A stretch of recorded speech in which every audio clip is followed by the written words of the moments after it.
Hi everyone! Pupunta nga pala kami ngayon ni baby sa dentist niya. 5 minutes nga lang po yung biyahe at makakarating na kami doon. Oh no! Oh no! What? What happened? Look! What's that? Oh no! You're scared? It's okay. Mommy's here. At ayan nga po yung schedule ng oras niya. October 2, 11:45 AM. Mga 11:30, umalis na kami ng bahay. So guys, ayan. Malapit lang to sa bahay. Kapag nag-Uber, 5 minutes lang. At ayan nga po, pinasulat nila ako sa checklist nila kung may mga allergy ba si baby. Tapos sa health card kasi ni baby, nakalagay na doon na may G6PD positive si baby. Tapos meron din dito sa may checklist nila kung G6PD positive ba si baby or hindi. Kaya chinek na nung nurse na nag-a-assist sa akin na yes po nilagay niya. Kapag G6PD positive po kasi may mga bawal kainin, tas may mga bawal din po na gamot. Kaya every time talaga kailangan ipakita yung health card niya tas yellow card niya po.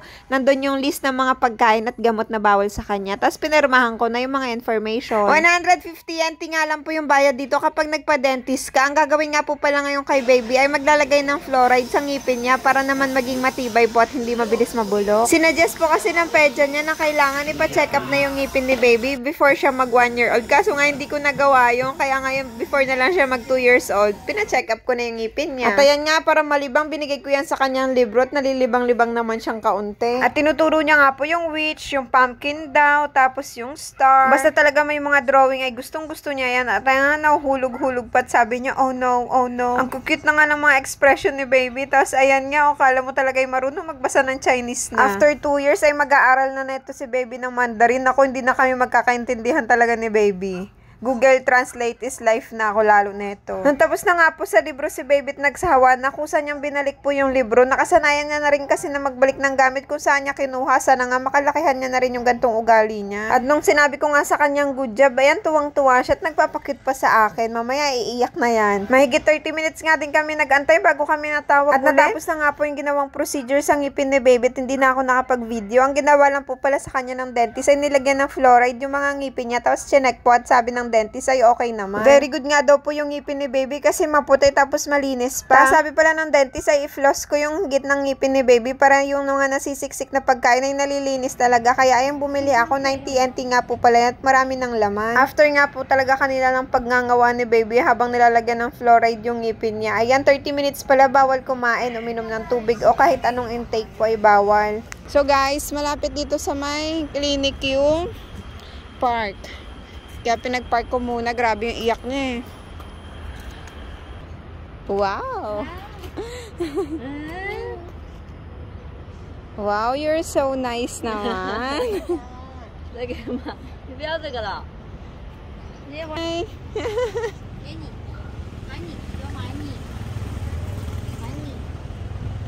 Careful ha!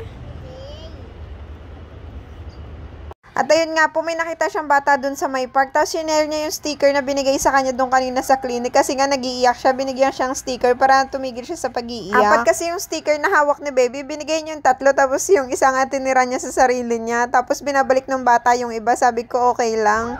Go! It's okay.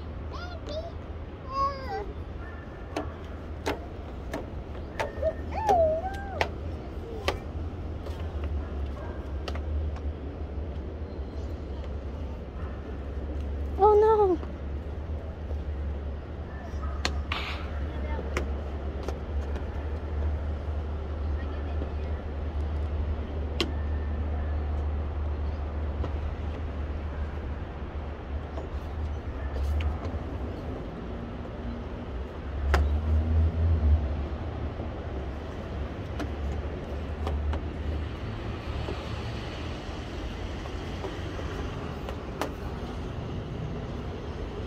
Tama.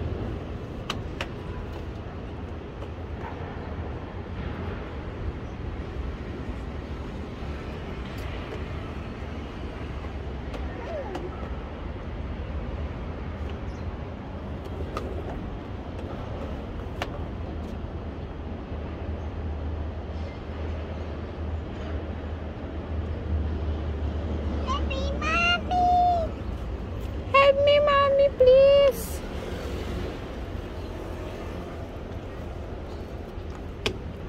Cannot slide, it's wet, oh, it's dirty. Watch your steps, anak. Mommy said watch your steps.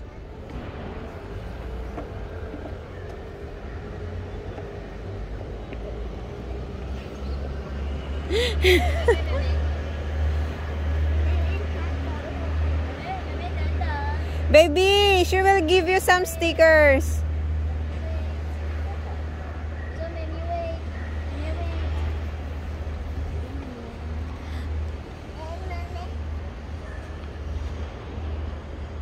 At binabalik talaga nung bata yung ibang stickers kay baby. Si baby nga, focus lang siya sa paglalaro talaga at mahilig talaga yan sa mga activity, mga ganyan-ganyan si baby. Gustong gusto ni baby na challenge yung sarili niya, yung nahihirapan siya tapos na figure out niya kung paano gagawin niya, kung paano siya makakalabas dyan, kung paano siya makakaalis. At hinahayaan ko lang talaga siya, basta alam ko hindi delikado at kayang-kaya niya. Hinahayaan ko lang siya para ma-figure out niya talaga kung anong gagawin niya. At natutuwa talaga ako kay baby kapag nagaganto siya yung mga activity sa park at sanay na talaga siya sa mga ganito. Kasi yung gantong design ay wala sa park na malapit sa bahay namin. Meron lang doon hagdan nga po at saka yung slides tapos magkakaroon na rin ng swing doon. Kaso hindi nga bet ni baby yung swing, parang nahihilo siya at natatakot pa sa ngayon. Mabuti nga po yung nanay ng bata na yon ay marunong mag-English din, nag-English kaming dalawa tapos nag-uusap-usap nga kami, nagkukwento-kwento, tinatanong niya ako kung saan kami galing, kung taga saan kami. Tapos, yung bata pala ay 1 year and 9 months din. Magka-age lang sila ni baby. Matanda lang ng ilang araw si baby kay Zoe. Zoe nga pala yung pangalan ng baby na yan. At sabi nung nanay niya, dito lang sila malapit sa may park na to nakatira. Tapos, sabi niya nga, mag-aaral na daw yan si Zoe kapag 3 years old na plano niya. Sabi ko na yung plano ko kapag 4 years old na si baby, saka na mag-aaral. Sabi niya mga 2 years pa pala daw ako maghihirap mag-alaga ng bata. Kasi siya, full-time mom din siya daw. Nag-aalaga lang din siya ng baby niya. Wala pa siyang work. At everyday daw talaga sila nandito sa may park. Tapos sinabi ko nga din sa kanya, everyday din kami nagpupunta sa park ni baby na malapit dun sa bahay namin. Sayang nga, hindi kami magalapit ng bahay. So, laging magkaibigan yan si baby at saka si baby Zoe. At ayan nga, nung nagsawa na si baby, ayan, lumusot na lang siya para makaalis siya dyan, para ma-explore niya naman siguro yung ibang mga palaro dito. Kasi nga, yung iba ay walang mga ganyan sa park na malapit sa amin. At sinabi ko nga po kay baby, ay hindi yan pang baby na na swing-swing, pang matanda na yan. Kaya umalis na lang siya, naghanap siya ng ibang paglalaroan niya. Ayan nag-iikot-ikot, akala mo talaga yung matanda na. At ayan nga po, nakita niya yung swing at gusto niya talagang itry, kaya ayan, puntahan niya na. Ang kagandahan lang dito sa mga park nila, ang ganda ng sahig kasi hindi ka matatakot kahit malaglag yung bata dyan, malambot yung sahig niya, hindi semento. At ayan nga, pinatry ko sa kanya, ayaw niya daw, stop daw, at bababa na daw siya. At tignan niyo na yung itsura ng anak ko, at hindi talaga siya natutuwa, ang kilay sa lubong na sa lubong. At ayan nga po, pinababa ko na rin si baby at ayaw niya na daw talaga, stop na daw siya, baba na daw siya. Inaaya ko na nga po siyang umuwi, kaso no daw muna. At tinayaan ko na rin po siya maglaro dito at malibang-libang kasi pag umuwi na kami ng bahay, for sure dede talaga yan, maghahanap ng dede. Kailangan nga po 30 minutes, bawal siya magdede or kahit anong pagkain or tubig po bawal. At ayan nga po, hindi na ako tinawag ni baby at hindi na siya nagsasabing help kasi alam niya sa sarili niya na kaya niya na. Napapansin ko kasi sa ugali ni baby, kapag alam niyang kaya niya na, ay pupush niya talaga. Tapos kapag alam niya hindi niya kaya, magpapatulong siya sa akin. Tapos aaralin niya na nga aralin hanggang sa kakayanin niya na kamo. Ganon yung ginawa niya dun sa may park na malapit nga sa bahay namin. Yung parang fishbone, hindi kasi siya nakakatawid dun.